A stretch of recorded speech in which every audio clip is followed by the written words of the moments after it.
Hi, this is Steve, and I think this might be um, number 6. And today we've been really looking at the effect of connecting with our deep self.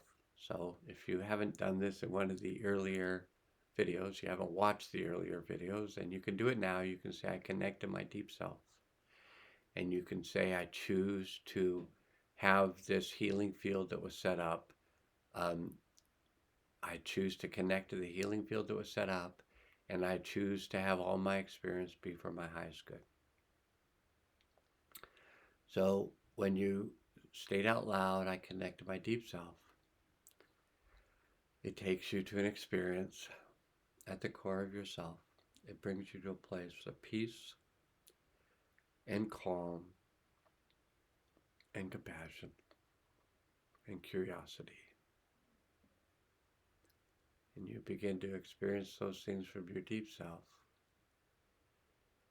It affects your breathing. It opens up, maybe one at a time, all your energy systems. So one of your energy systems is called your circulatory system. That's your energy system that moves blood, which carries stored energy for the use of all the cells of the body. So that's one of your energy systems, is your blood or circulatory system.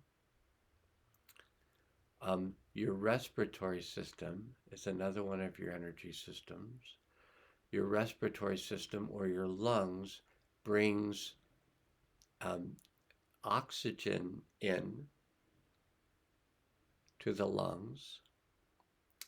Those oxygenate or bring oxygen energy into the blood cells. The blood cells get oxygenated, and then they go back to the heart, then they go out to the body with oxygen, which is energy, which is used in all the manufacturing processes of the body involve oxygen. It's an energy for the system. So the more oxygen you bring into your system, the more energy your body has. And the more water you bring into your system, the more energy your body has. So that respiratory system brings oxygen to the blood cells.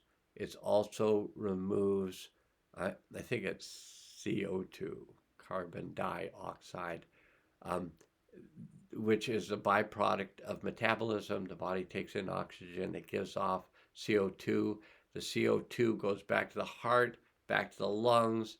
The CO2 is removed, the oxygen is inserted, the CO2 is breathed out, and then, that side. Then the plants take in the CO2 and use it in their carbon-based structure, carbon, oxygen, CO2. So one carbon, two oxygens, I think, CO2.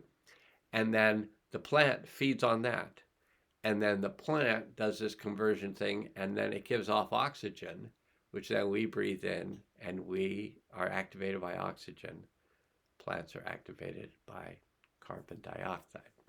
I think it's carbon dioxide. Some things you just don't remember because you took a test on it like 45 years ago, and you should remember, but maybe you don't. So this is number 6. So we talked about the effect of the deep self on the circulatory system, the effect of the deep self on the respiratory system, the effect of the deep self on the acupuncture meridian system.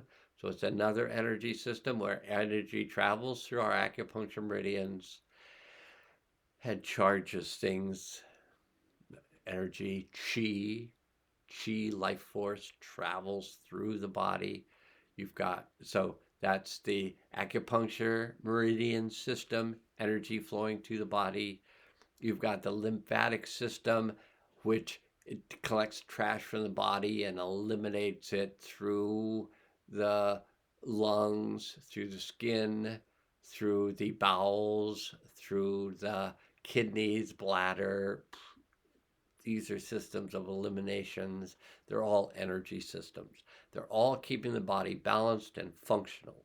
If we're getting enough oxygen, getting enough water, getting enough nutrients, and being able to take things out of the body that aren't useful, bring things into the body that are useful. The things that go out of the body then end up becoming useful for plants. And then the plants become useful for us. So it's a whole organism supporting each other. So there are other systems, um, energy systems in the body. I've just named a few of them. And they're good to know, they're good to have functioning, um, and it's good to get kind of things that aren't useful to the body out of the body, and it's good to get things that are useful for the body into the body and be in a balanced state. So that's, this is all more of an introduction or an experience of the deep self and how the deep self begins to bring new energies moving through the body, through all the energy body systems. We're in a period of 28 years of transformation. We've already done 27 years. So we're in the last year of the spiritual cleanse. It can affect you physically, mentally, emotionally, and spiritually. But it's the 7 years of the spiritual cleanse. We've already done, first 7 years was physical, next 7 were mental, next 7 were emotional. These 7 are spiritual. And this 28-year cycle is complete on March 23rd of 2025. So we have like 1 year and 1 week left of this cleansing process. But the more you participate in this cleansing process, the faster it goes for you, the easier it will become. Even if you've had, like me, the past 7 months have been kind of toxically miserable. My body's just been getting rid of a lot of things that I had stored around the body house, in boxes in the attic and the basement and stuff. And the body's deciding this would be a good time to eliminate it. But I think overall, this is a really good thing. And even if I'm not necessarily liking the experience so much in the middle of it, it's still happening. And I'm still glad it's happening. And if it's happening for you and you feel like crap or feel exhausted or have to sleep all the time or have all sorts of stuff coming out of your skin, you can go, oh, good. This is part of the spiritual cleansing. I'm part of the spiritual cleansing. The more clean I get physically, emotionally, energetically, mentally, the more health, balance, and energy flow that I have, the better for the world. And so that will be part 6. And I think for this little vignette of videos, I feel complete. And so once I find the little button, I'll just say, now let's go, and have a nice healing day.